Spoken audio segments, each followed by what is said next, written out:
নমস্কার আপনাদের, সবাই ভালো আছেন তো? আজ একটা সামনাসামনি গিয়েছিলাম জন্মদিনে ফ্রায়েড রাইস আর চানা মশলা করতে। তাই ফ্রায়েড রাইসের জন্য এই যে দেখুন গাজর আর বিনসগুলো আমি এমনি করে কেটে নিয়ে জলে সেদ্ধ করে নিচ্ছি। আর ফ্রায়েড রাইসটা হবে 3 কিলো চালে।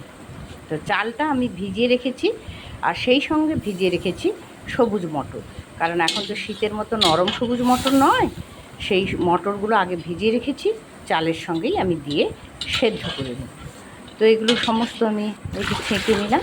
এবারে আবারও আমি জল দিয়ে দিচ্ছি আর তাতে দিয়ে দিলাম এই যে গোটা এলাচ, কিছু লবঙ্গ, দারচিনি আর 2টো তেজপাতা আর একটুখানি রিফাইন তেল।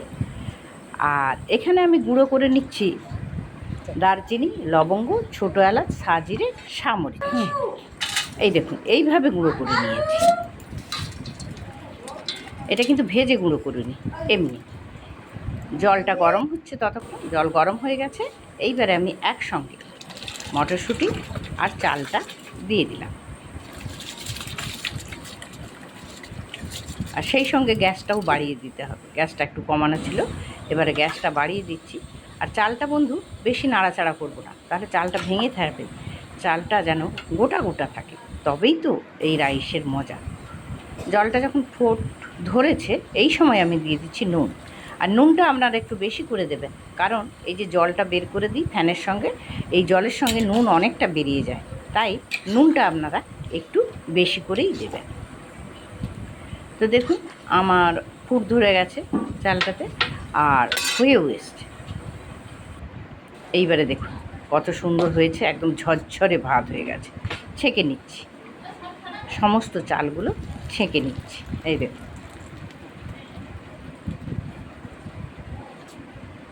আমি যেভাবে বানাই সেইভাবে একবার করবেন।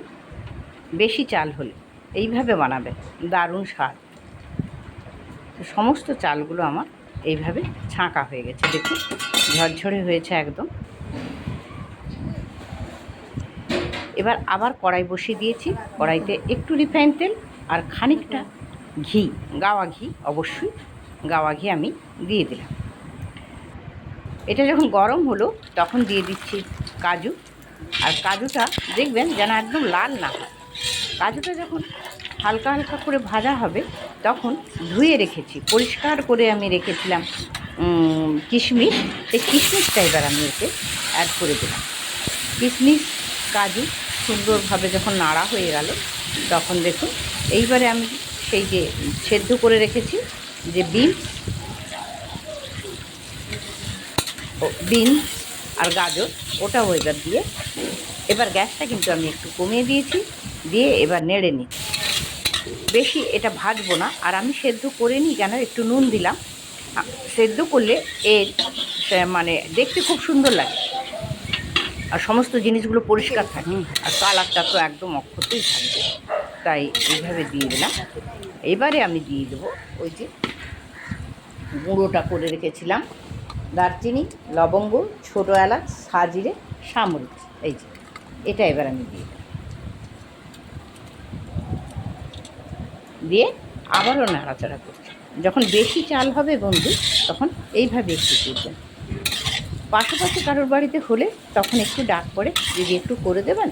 কাউকে না বলতে পারি না বন্ধু, সবাই আমার, সবাই নেবে। তো হয়ে গেল। এবারে দেখুন ভাতটা দেখুন কত ঝরঝরে হয়েছে, গোটা গোটা, আপনারা দেখলেই বুঝতে পারছেন, তবুও একবার দেখিয়ে দিলাম। আর এটা আমি গুঁড়ো করে নিয়েছি মশলা একটা, এইটা হচ্ছে চিনি গুঁড়ো। এটা একটুখানি দেবো মিঠা আতর, আর এটা তো আছেই, তাহলে বেশি কিছু লাগছে না কিন্তু ফ্রায়েড রাইসে বন্ধু। এবারে একটা বড় ডেচকি নিয়েছি, ডেচকিতে আমি দিয়ে দিলাম কিছুটা গাওয়া ঘি। এবারে আমি এই যে ভাতগুলো আস্তে আস্তে করে দিয়ে দিচ্ছি। দেখুন না, পাশাপাশি সবাই বসেছে কি ব্যাপারটা হচ্ছে দেখার জন্য। এ একবার হাত নাড়ে তো ও একবার হাত দিয়ে দেখে যে কি ব্যাপারটা কি করছে। একটা লেয়ার দেওয়ার পরে ঘি খানিকটা দিয়ে দিলাম। ঘিটা আমার দেওয়া হয়ে গেল। ঘিটা হয়ে যাওয়ার পরে ওই যে আমি যে গুঁড়ো মশলাটা বানিয়ে নিয়ে গেছি, কী কী আছে সেটা আমি বলে দেবো। সেই গুঁড়ো মশলাটা এবারে আমি এতে দিয়ে দিলাম। এবারে আমি এই যে গাজর, কাজু, কিশমিশ, বিনস এবং সমস্ত কিছু গরম মশলার যে উপকরণ সেটাও এর উপরে ছড়িয়ে দিচ্ছি। দেখতে কি সুন্দর লাগছে না বন্ধু? ঠিক এবারে ওই যে চিনি গুঁড়োটা আপনারা আপনাদের স্বাদ মতন দেবেন। হ্যাঁ, চিনি গুঁড়োটা এইভাবে আবার একটা লেয়ার করে দিচ্ছি।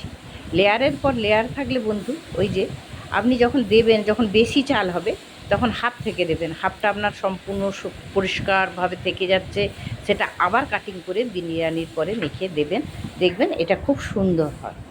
তো এমনি করে সমস্ত কিছু সাজিয়ে দিয়ে একইভাবে পরপর লেয়ার করে আমি এটাতে কিছুক্ষণ ঢাকা দিয়ে রাখবো, যাতে সমস্ত উপকরণগুলো ভেতরে ওর গন্ধটা চলে যায়।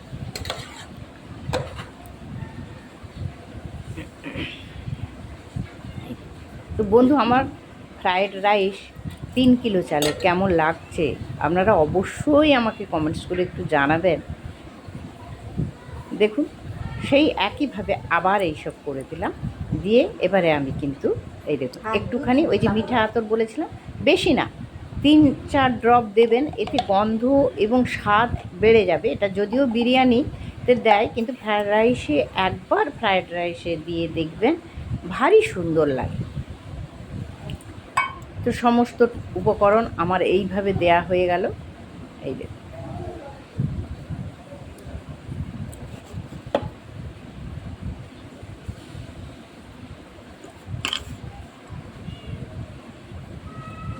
সবাই কিন্তু ভালো থাকুন, বর্ষা পড়ছে, বাচ্চাদের সুস্থভাবে রাখুন।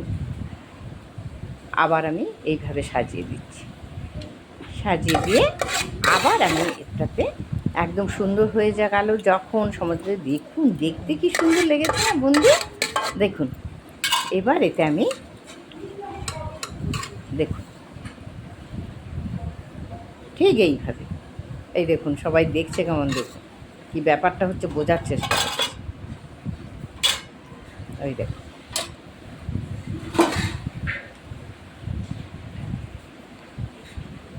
এবারে আমি একটা ঢাকনা দিয়ে দিলাম কিছুটা সময়, যাতে গন্ধটা ভেতরে অ্যাবজর্ব করে। তাহলে দেখুন, এইবারে দেখুন ঝরঝরে হয়ে গেছে, দেখতে কি সুন্দর হয়েছে। এভাবে কাটিং করে করে দেবেন। তাহলে কণিকা, সবাইকে নমস্কার জানিয়ে আজকের রেসিপি শেষ করছি।